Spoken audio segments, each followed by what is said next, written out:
Hello everyone and welcome back to another round of Tuesday Night Legacy. Tonight we finally got a Pauper match on camera. It is Dimir Terror versus Boros Rally. But before we jump into that gameplay, let's take a look at these deck lists.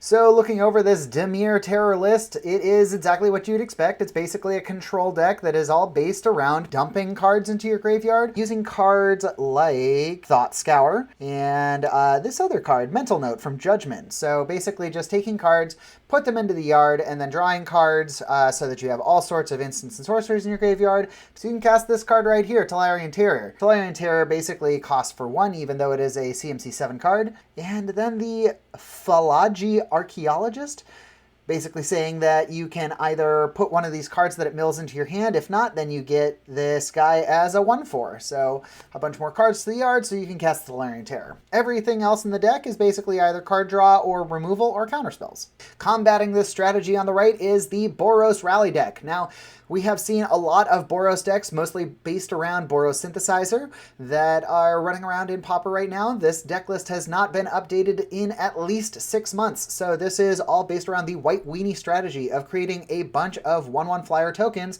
with this card right here, Battle Screech, and casting a bunch of Squadron Hawks to kind of flood the board with a bunch of evasion attackers, and then being able to cast...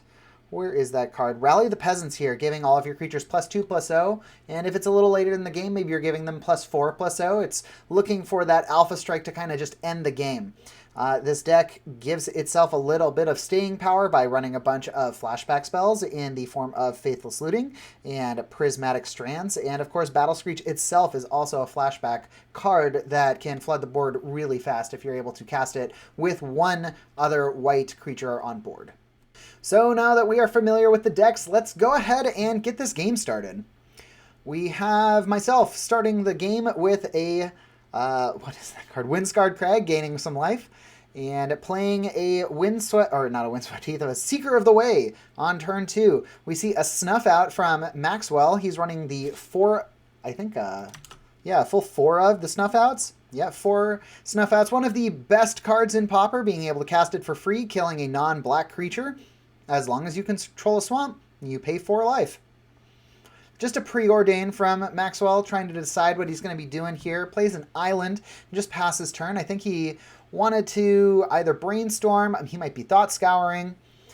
We see the Squadron Hawk refilling the hand from Rally, grabbing all 3 Squadron Hawks, bringing the hand total up to either 6 or 7 here.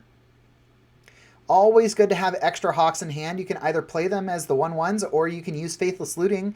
And if it's better to get rid of a 1/1 flyer, then maybe a more powerful card in your hand. So drawing 2 here, we see a Hawk go to the bin as well as a Plains passing turn. Decides to fire off that Brainstorm at end of turn. Of course, one of the most powerful cards in pretty much any format that it's in. Brainstorm getting to draw 3 cards. Put back any 2 cards from your hand. Wasn't entirely certain, didn't see which cards those were. Now a Thought Scour here on main phase. And a Tolarian Terror enters the battlefield. Seeing 1, 2, 3, 4, 5, 6 instants and sorceries in the yard. Now this guy doesn't have actual evasion as far as, like, it's not unblockable and it doesn't have flying or anything, but it does have Ward 2, which makes spot removal much, much more difficult to get rid of this creature, which is probably the reason that we're seeing so many decks based around this card right now. So crashing in for 5 here.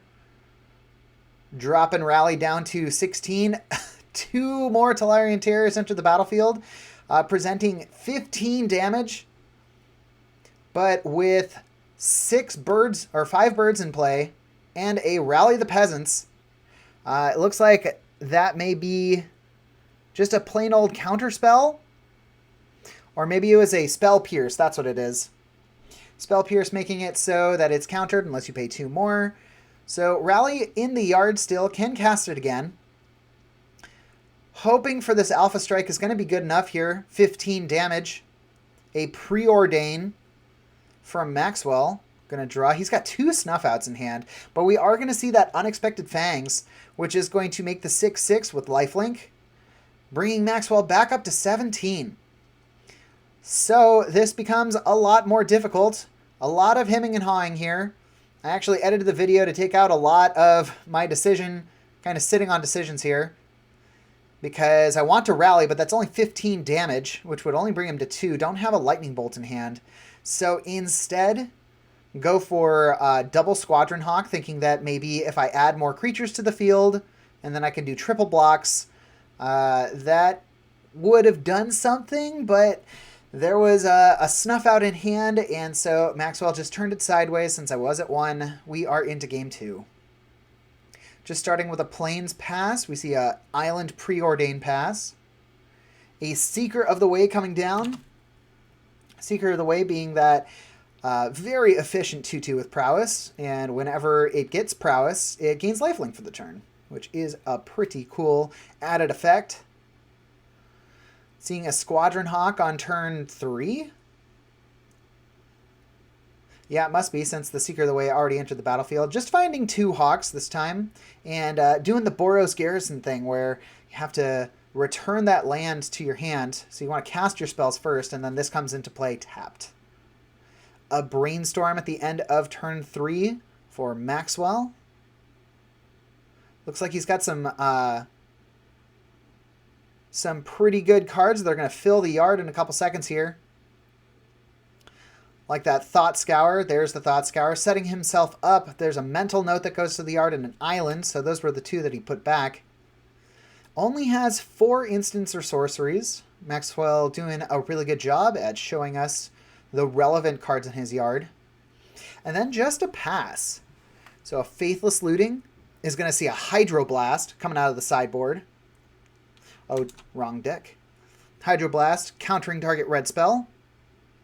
It does still go on the stack, though, so we are going to see that lifelink and prowess trigger for the Seeker of the Way, crashing in for a total of 4, but only gaining 3 since the Squadron Hawk is the 1 other damage. Maybe Maxwell is a little low on land right now, because we're seeing him take his entire yard for the Delve for the Gurmag Angler, getting rid of 6 cards, getting that 5/5 into play so that there's at least a relevant blocker here. Maybe you can start getting rid of some Seeker of the Ways. But we are going to see Prismatic Strands, preventing all combat or all damage that sources of the color of my choice would deal this turn. Choosing black is going to make it so this combat damage does not kill the Seeker of the Way. And this is going to trigger both of these lifelink and prowesses. So I think Maxwell, trying to decide if he is going to counter anything, decides to go for the Spell Pierce with that Lightning Bolt, countering the Lightning Bolt, but still getting some damage through here. Another prowess trigger. It's going to drop Maxwell all the way down to 9, going up to 31. Now the fun part of Prismatic Strands is the flashback is you just need to tap an untapped white creature you control to get that effect again. No mana or anything. Very efficient spell. We saw Maxwell go for a Mental Note, binning some cards and getting to draw a card. But didn't really have an effect. An Oblivion Ring is going to catch a counter spell, pumping the boys. Trying to decide how we're going to tap our mana. 2 mana. 3 mana is going to get a Faithless Looting, which is going to make those 4 4s. Getting to draw 2 cards, discard 2 cards here. Not sure what one of those cards was, but the top one is a Wind-Scarred Crag. Getting rid of some chaff. Attacking for 8. Not attacking with the Squadron Hawk. Keeping up the Prismatic Strands, of course casting it. Pumping them even again. Up to 5 5s. So gaining another 10 life and dropping Maxwell to 4. The attrition is real here. So I don't think Maxwell has a way out of this. Not running the all opponent's creatures get -2/-2 until end of turn. Seeing a deep analysis, dropping him down to 1. Paying the 3 life for the flashback and decides, okay, I couldn't find anything. Let's go to game 3. Just an ice tunnel to start. Turning on Snuff Out and a Windscarred Crag. So the Philology Archaeologist coming in here, milling 3 cards, decides he doesn't like any of those cards. Just puts the +1/+1 counter on him because he's halfway there to his Tolarian Terror already with the Philology Archaeologist ability. Seeker of the Way coming down. A Brainstorm on main phase is going to find an island, which is going to get a Mental Note, binning 2 cards, 2 Ice Tunnels, and a Preordain. So 1, 2, 3, 4, 5, 6. Just like that, we are in Tolarian territory. A Snuff Out getting rid of the Seeker of the Way, crashing in for 1. Down to 16. We're going to see Faithless Looting. You can draw 2 cards, discard 2 cards. Discards Forgotten Cavern, the Cycling Land Mountain. Decides on Rally the Peasants as the second card to be cycled. And just a Thraben Inspector. First time he's showing up to the game. Just a 1/2, a Squire that brings in a treasure. Oh no, that's a clue, excuse me. So if you have extra mana at any time, you can pay 2 to draw a card. Now it is not profitable to attack, so Maxwell just passes the turn.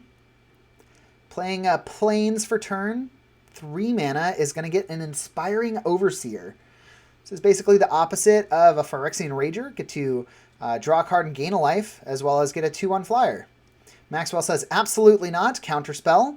So that goes to the yard. Maxwell does have that terror. So that's probably coming in right now. 2 cards down. Plays an island. Taps, and here is the 5/5. And counters...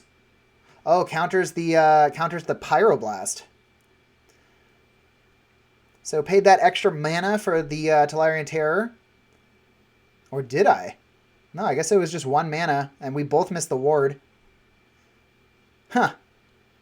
Well, on that turn, there was a Battle Screech. And 5 in, just chump blocks with 1 bird. 1, 2, 3, 4, 5. 6, I guess. 6 cards, gets a Gurmag Angler. 2 mana, or 3 mana with the Boros Garrison. We're going to see another Faithless Looting. Getting rid of a Prismatic Strands and something else. And another Boros Garrison. So at 16 right now. Think we're going to turn these birds sideways and cast the Rally the Peasants from the grave. Giving everybody +2/+0. So that's going to be 9 damage coming across down to 7.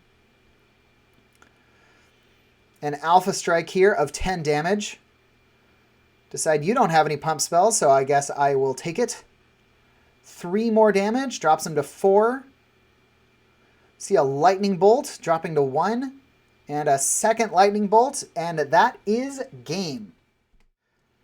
So I figured it out after the game was over. I believe that Pyroblast was meant for the Tolarian Terror while it was still on the stack, so the ward did not come into effect. But I digress. That was a pretty fun set of games that went back and forth. The controlling aspect of Dimir Terror almost got there, but was unable to deal with the go-wide strategy. Didn't find his suffocating fumes in time. So Boros Rally takes it 2-1. Thanks as always for joining us here at Tuesday Night Legacy. If you like the content that you are seeing, please consider liking the video and subscribing to the channel so you can stay up to date on all our cool stuff. Thanks as always to Spellhold Games for allowing us to record in their play space. Without them, the channel would not exist. If you are interested in these deck lists, they are in the description of the video, but we also have an Instagram channel where you can see these visual deck lists that were at the beginning of this video. And that's going to do it for us this time. As always, I'm Eugene, and this is Tuesday Night Legacy. We'll see you next time.